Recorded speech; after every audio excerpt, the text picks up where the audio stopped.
The army, hanging out with the police, training with the police. They mix so well, don't they? The army and the police. And that's possibly because the police are very much like the military. And so they just blend, you know?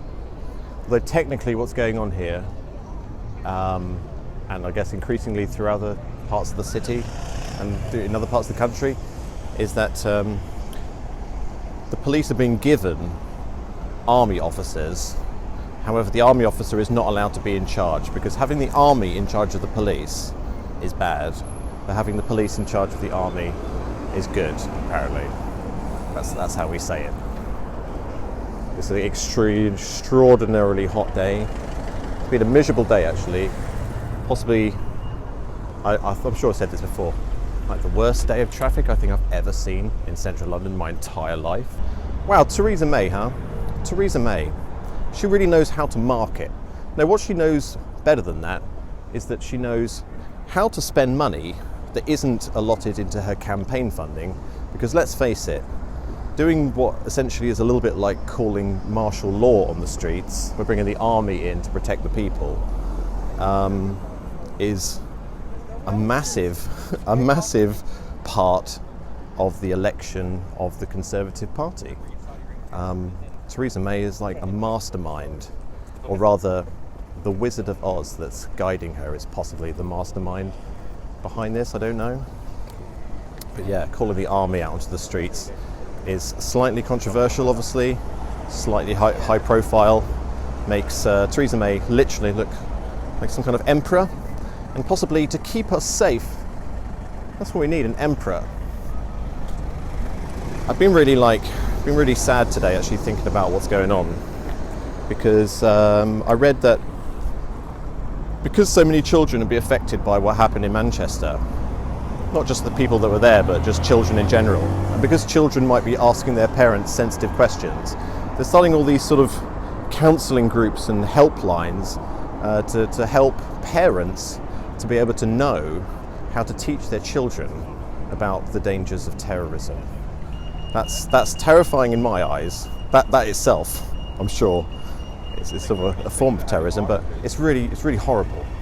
Because you think about it, parents, I mean, your average parent is not really that informed in like geopolitical politics, and so when the child says things like, you know, why do they want to hurt us, mummy? Of course, mummy will go with the bog standard air-brained thing of saying, oh, it's because they don't like our freedom, you know. The mother's social predictive programming is going to kick in, and then she's going to say, oh, they don't like the way that we live, and so they're trying to destroy it. The mother is never going to say to the child, well, look here, son, it's because, you know, over the years, you know, variously we had an empire, and then when the empire fell, we clubbed together with all the other countries, we called it United Nations. We've basically been putting pressure on the world ever since, basically just trying to sort of secretly take it over in a kind of military financial plan.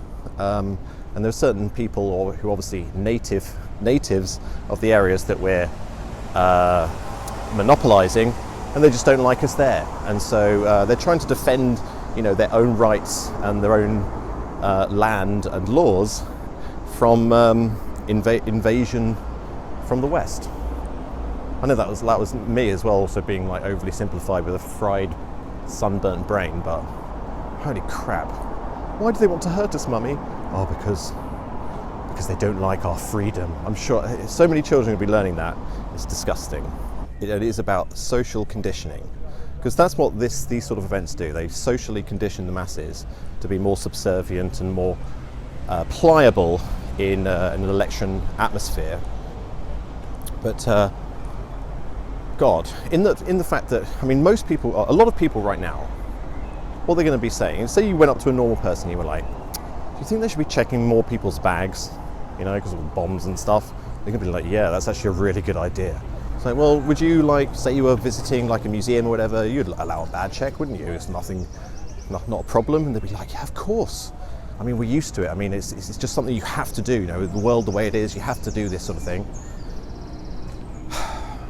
And in my mind, I'm thinking into the future, like, Are we going to start accepting like random bag checking in the street? Are we going to start accepting, militarized police cordons where you have to be scanned or felt up or your bag checked just by walking along a public road? Like, that kind of erosion of freedom is exactly what the government response to this incident is doing. And of course they've got the parents teaching the children, the children teaching each other, and the teachers and everybody sort of going together with this dumbed down idea of what is actually going on and what should be the proper response for it. It's really, really frustrating.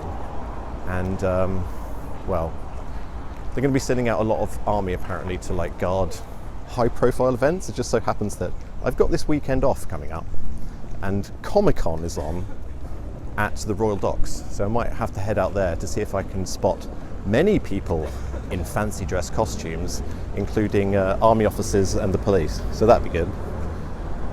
But yeah, that's all I have for you today. Yeah, so see you tomorrow, I guess.